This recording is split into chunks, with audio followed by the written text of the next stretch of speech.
Hello, and welcome to Module 3. So today we're going to talk about a very exciting topic for me, which is pendulums and energetic boundaries. So a lot of times it's only half the battle knowing what to be and how to move through life, but it's also knowing what not to give your energy to. So just as important as it is knowing where to focus your energy, it's also very important to notice when your energy is being pulled away from you. And so that ties into quote at the top of the day, which is detach from what drains and reclaim your power. And so understanding pendulums and external energy loops. So a pendulum, um, in the simplest definitions, are energy structures created by external collectives, either by thoughts, beliefs, think tanks, or groups. And so some examples: religion, politics, cults, culture, organizations, but really anything, even a single person outside of yourself can be a pendulum if their beliefs, thoughts, actions, words, whatever it may be, is not congruent with your soul. If it's not congruent with your authentic self, it is a pendulum. And so pendulums are neither negative or positive, they just are.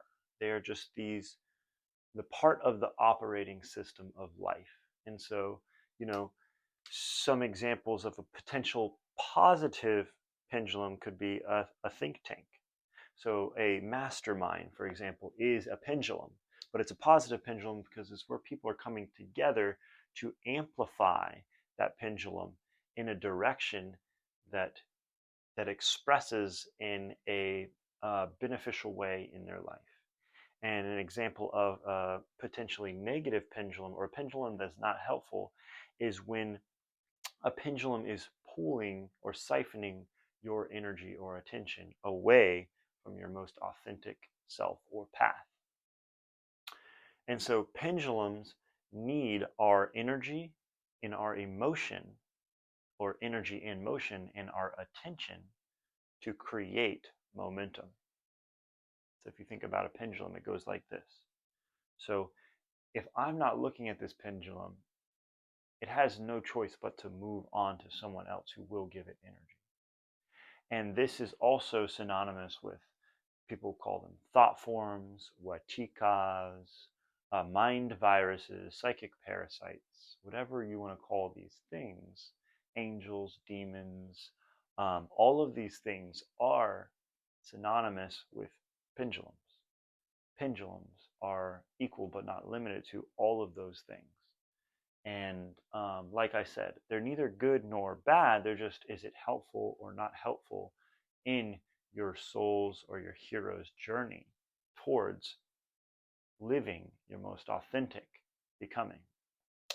So, steps to detach from pendulum. First step, always awareness, right? You have to become aware. You have to be aware that something is actually pulling your energy. If you're not aware, you don't know. You don't know what you don't know. But when you do know, when you become aware, it gives you the opportunity for choice to let it go and refocus. So the first step is become aware, emotionally detach because they feed on emotions. Change your focus back to that which is life-giving or your most authentic self or path. So you're shifting back anytime you notice.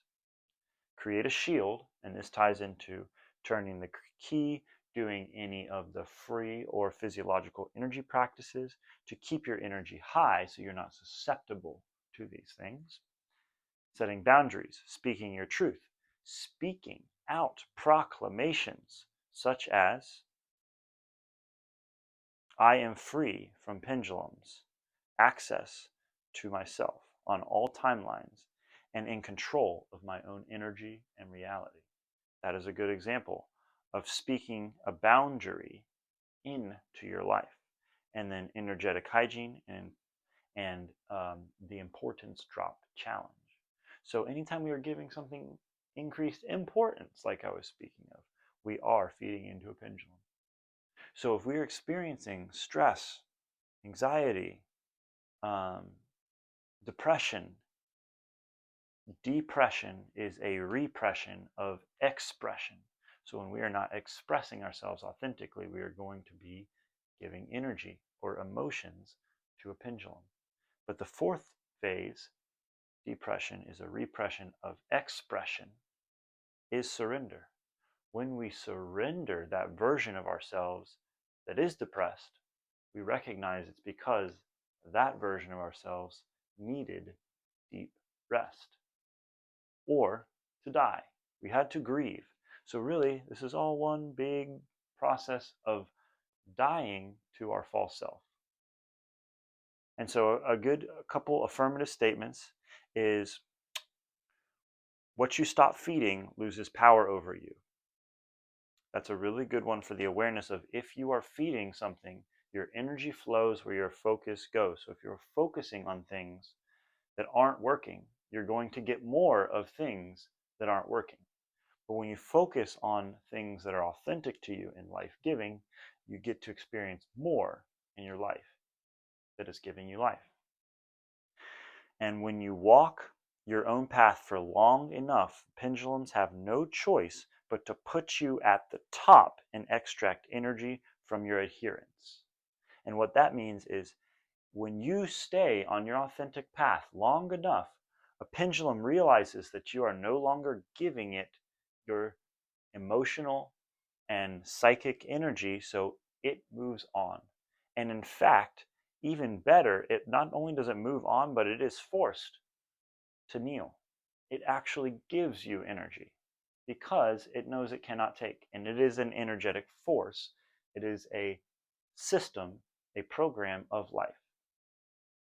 And another one that I mentioned earlier is I am free from pendulums across all timelines and in control of my own energy and reality.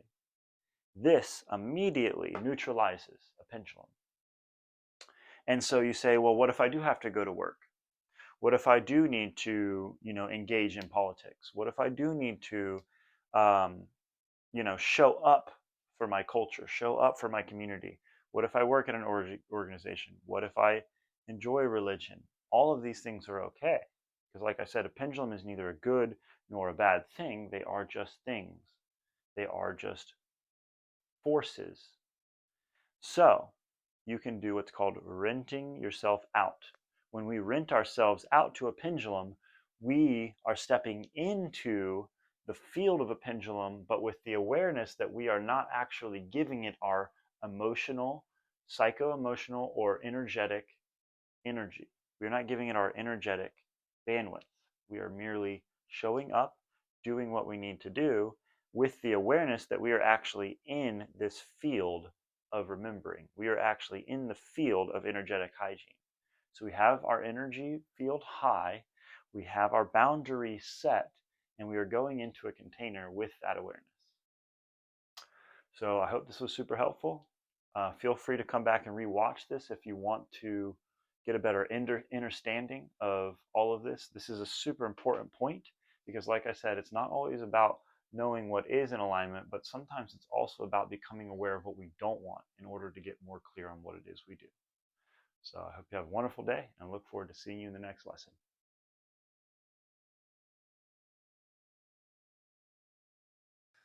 Hey guys, David here. So thank you again for tuning into this video series. I really appreciate having you here today. If this information, this wisdom resonates with you, feel free to like, share, subscribe, pass this on to someone you feel like might resonate with this information. As well as I have a option for donations here in the description. And so if that's something you feel called to, the donations really just kind of help further my ability to share this online education and to increase the quality and capacity to continue to do this. So really grateful to have you here and look forward to continuing the journey together.